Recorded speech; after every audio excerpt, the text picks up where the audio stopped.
Good morning everyone. So till now in our previous classes we have completed our first unit in our syllabus. So first unit all about the descriptive statistics. So in descriptive statistics we have studied about the measures of central tendency, measures of dispersion and the skewness, kurtosis, movements. So all those are required for the descriptive statistics. Now today we will be starting our second unit. So coming to our second unit is probability. So this is not first time we are listening this word probability, right? We have seen in the previous classes also. Right from your school ages also you had the topic probability. So what does this probability mean? So generally this probability is nothing but the chance. So another word we will be listening in our day-to-day life also, the words chance or likely. So likely to happen or the chance of happening any event, that is termed as the probability. So we will be using this word probability in our day-to-day life also. So some examples where we use the probability day-to-day life is, suppose if a farmer says there is a chance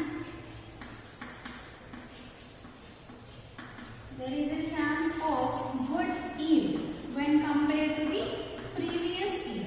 So the farmer is expecting a good yield. Suppose he had the paddy crop. So he is expecting a good yield of the paddy crop when compared to the past year. So based on the past year knowledge or by seeing all the climatic conditions, he is just making an estimation or expectation that there will be a chance of good yield of a crop paddy when compared to the last year. Or suppose we may be saying the train might arrive. So probably the train might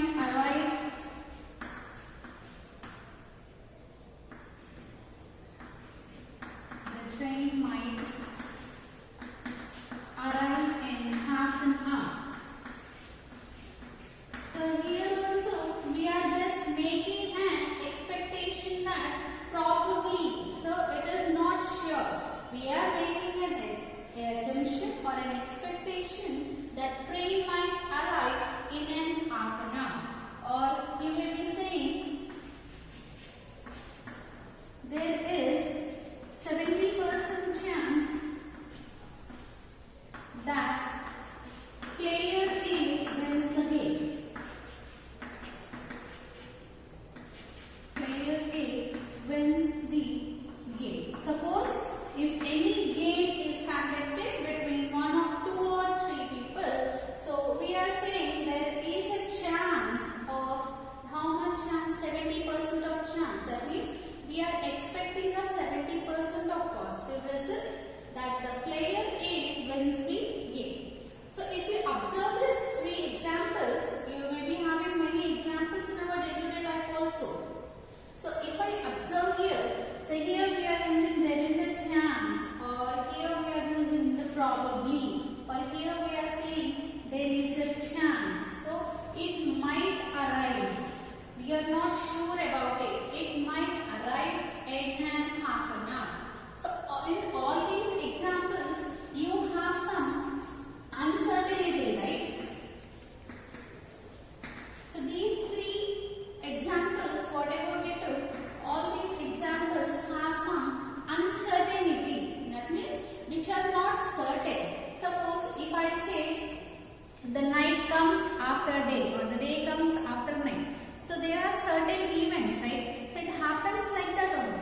Or number 4 is after number 3, or number 4 is before number 5. So these are all certain things that happens. But whatever the examples we have considered here, so here there is some uncertainty in these examples. So this uncertainty, whatever the uncertainty is there, this is based on this uncertainty is based on the expectations, right? So what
history of the probability.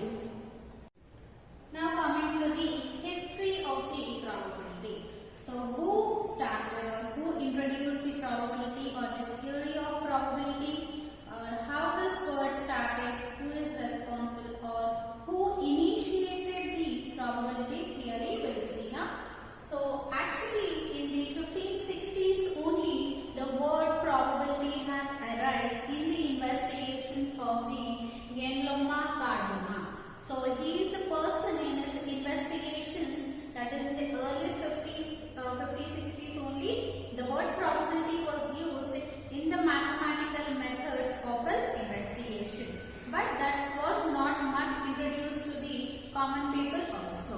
Whereas in the early 17th century, so in 1560s only the word was there, but in the early 17th century the persons who introduced this theory of probability is Blaise Pascal and Pierre Fermat. So these two are the major persons who have introduced the probability to the everyone in the 17th century. So they introduced the probability, and later on many mathematicians or many statisticians have written the theories on the probability.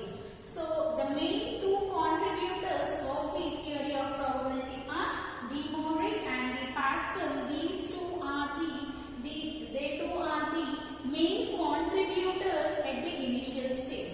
That means after introducing the probability also, at the starting stage they have contributed so much to the theory of probability.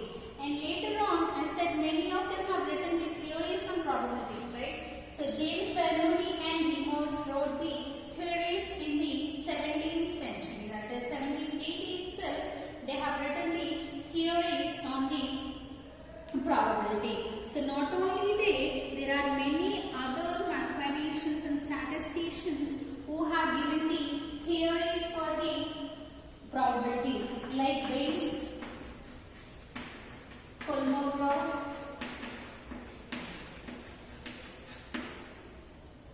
so not only these statisticians or mathematicians, there are many other like Bayes, Kolmogorov, or you have Laplace. So not this is such a subject that it is used in the day-to-day life, right? So there are many other statements or theories which are given by the different statisticians. So we also have some theories which are given by the R.A. Fisher, and we have some theories given by the Chebyshev. So the major contributors who have contributed or given the theories for this theory of probability are, the first one is Blaise Pascal and Blaise Fermat.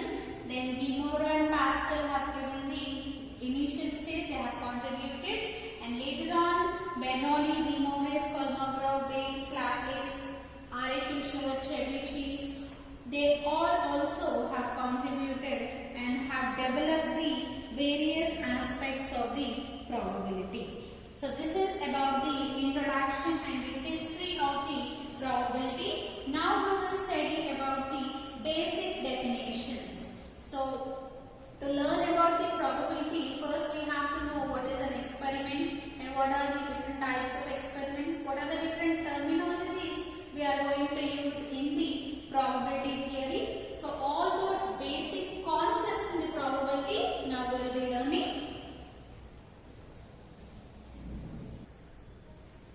Now coming to the different concepts involved in the probability. The first one we are going to learn is, first we have to know what is an experiment. So experiment means it is any activity, right? So the physical activity,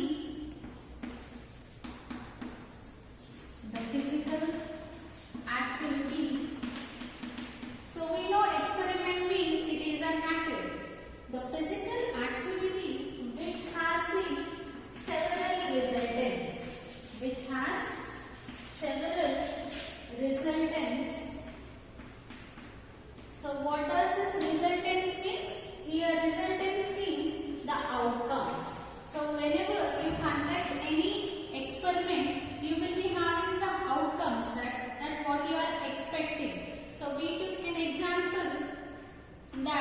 yield of the crop. So how much you are expecting that outcomes, whether it may happen or not.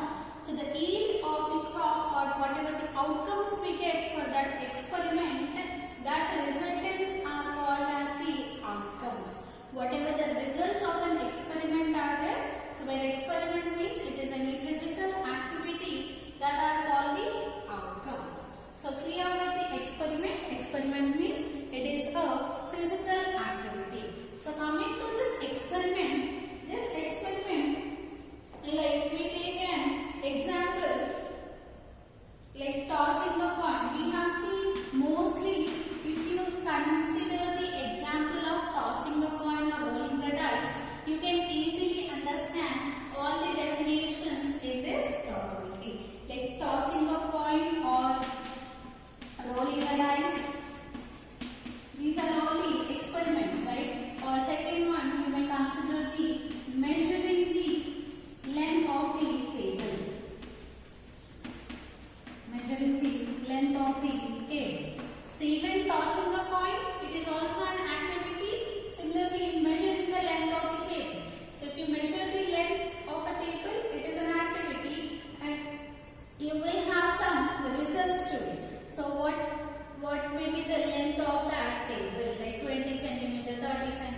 repeated n number of times under the identical conditions and the prediction of the outcome or the resultant is not possible, that is outcome is uncertain, then it is called as the random experiment. So coming to the examples, so what are the different examples we can write for the random experiment? So random means the name itself we have random.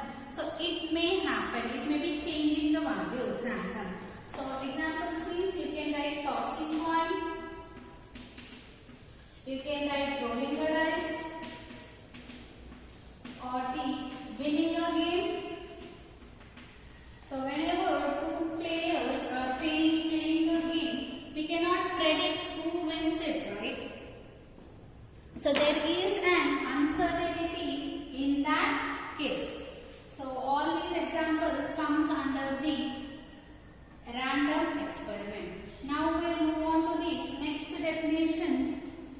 So first page we are with the experiment and the two types of experiment, that is random experiment and the deterministic experiment. Deterministic means you will have the certain result. Undeterministic means, which is also called as the random experiment, that means where we will have the uncertainty. Now coming to the next definition, the fourth one is trial. So what does this trial means? Trial means a single performance of an experiment. A single performance of an experiment. So whenever you are conducting an experiment, in that the single performance, whatever the single performance is there of an experiment, that single performance is considered as the trials. Example, like if you are tossing 3 coins. So what is the first thing you are going to do? 3 coins, the first coin, second coin, third coin. The single performance, if you are tossing the same coin 3 times, the first one, the single performance, tossing a coin first time is first trial, second time is second trial, like that. So only the single performance of an experiment is called as the trial. Examples are tossing 3 coins or the playing a pack of cards. Even in the cards also, the single performance in any game or any experiment, that is called as the trial. Next definition is sample space. So what is the sample space? It is a set where you have the all outcomes. So the set of all possible outcomes in a random experiment, the set of all possible outcomes, the set of all possible outcomes in an random experiment, that is where you have the uncertainty, is called as the sample space. So this sample space, it is denoted with, so always the sample space, it is denoted with S. Now what are the different examples? You may consider any example, that means any experiment. So in that random experiment, how many are the possible outcomes you get? All those possible outcomes writing in a set, that is the set of the all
second one. Consider the third example of rolling two dice and write off the sample space for rolling the two dice.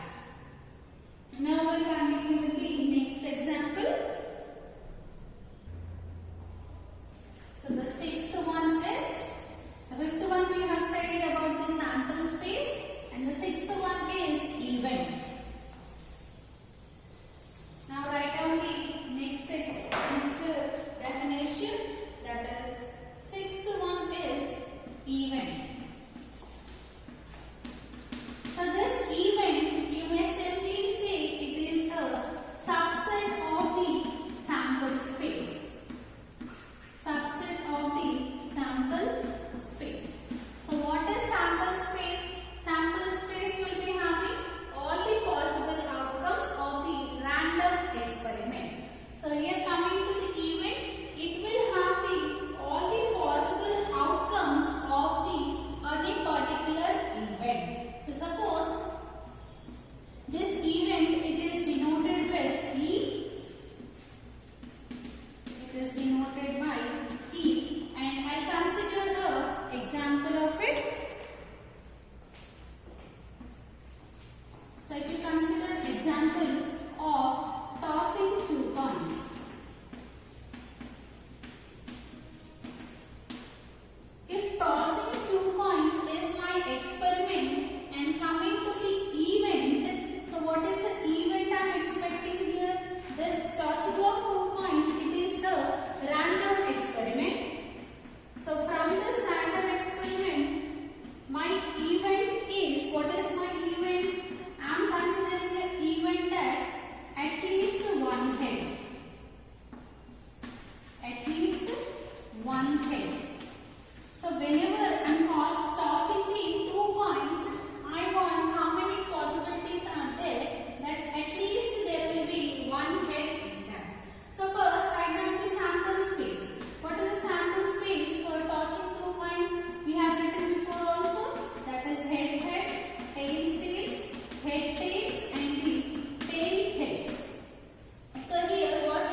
can write down all these definitions and write the samples